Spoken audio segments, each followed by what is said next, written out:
সারা বছর চুল পড়ে আমার শেষ হয়ে গেল। আর ঠিক এটার সমাধান পাই, এই সমস্যাটার সমাধান পাই শীতকালে।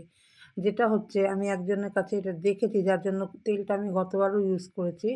এটা হচ্ছে একটা চুল পড়ে যাওয়া, হেয়ার ফল হওয়ার একটা ঘরোয়া টিপস।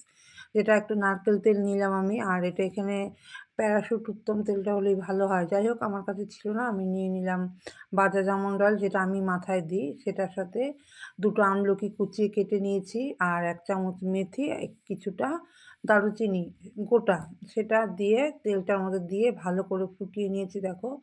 আর এই ফুটতে, ফুটতে এরকম একটা সাদা, সাদা ফেনা, ফেনা গেজা উঠে যাবে।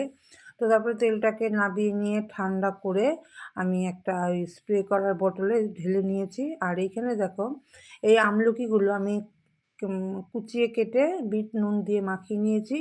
এরপরে এই সারা শীতে আমি কিন্তু এই আমলকি খাবো, কাঁচা কাঁচাই খাই বিট নুন দিয়ে। তবে এইটা না, এরপরেও আরও অনেকবার আনবো, তোমাদের সাথে সেটা শেয়ার করব।